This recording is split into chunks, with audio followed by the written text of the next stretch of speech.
Hey everybody, Marco Casanova here.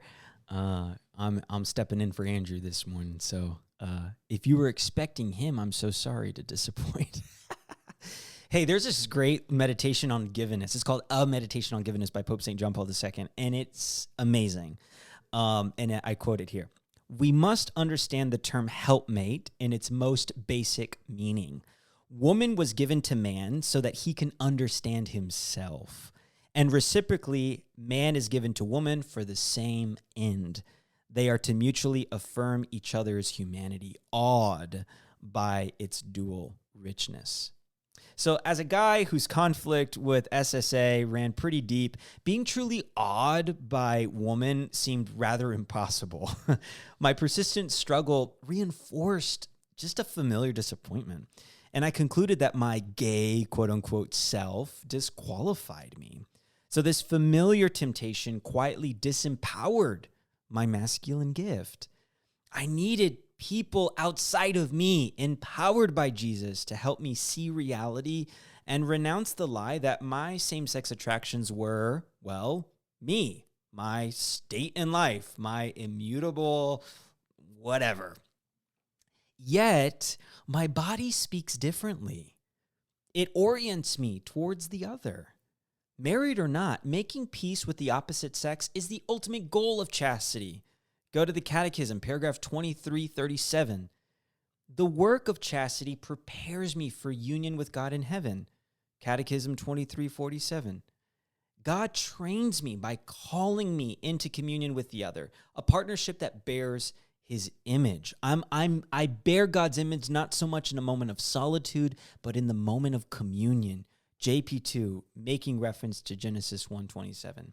So the alternatives to all of this amazing anthropology were tempting but really disappointing.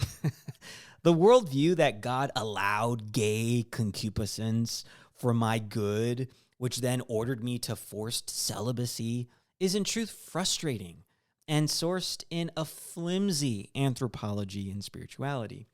So the goal became much clearer for me. Don't stall in gay fantasy land and identification.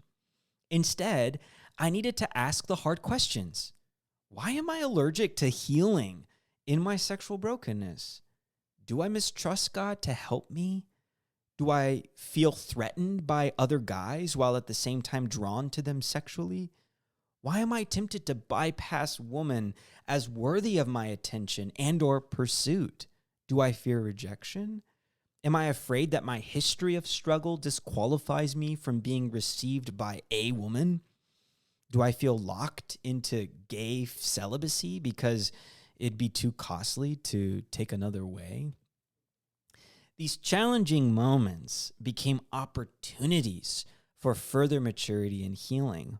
My difficult reactions invited me into deeper surrender. So that was a great rule of thumb that I learned through Living Waters. Whenever I feel something bubble up, it's not like, no, it's more like, wow, okay, Lord, I'm defensive here. What are you doing? Go deeper in me. Once I left the seminary and moved to Kansas City, I was excited about dating. I'm like, yeah, this is going to be great. I'd been steeped in Living Waters and TOB, and I felt empowered to offer my gift. It was harder than I expected. Because of my involvement with Desert Stream, Living Waters, my struggle with same-sex attraction became public through a podcast.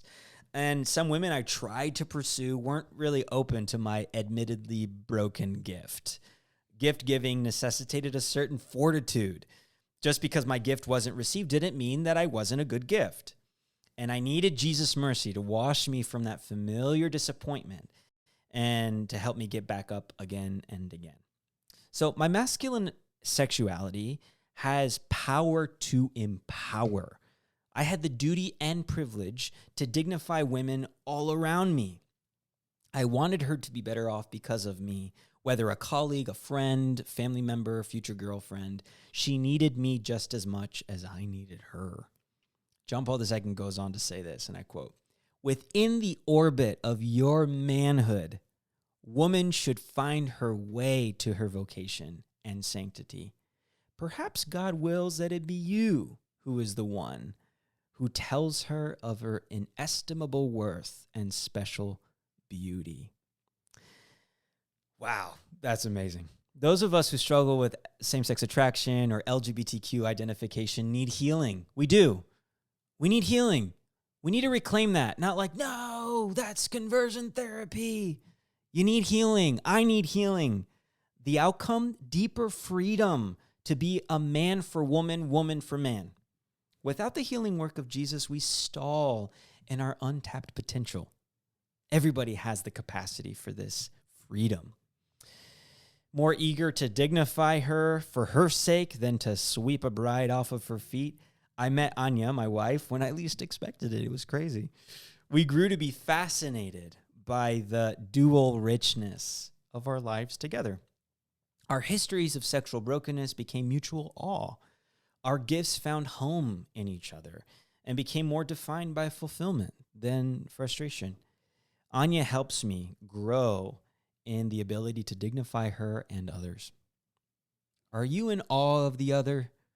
Are you fascinated by the other? I invite you to grow in a mutual fascination. Cultivating love of the other unlocks the purpose of our common sexual humanity. God bless you.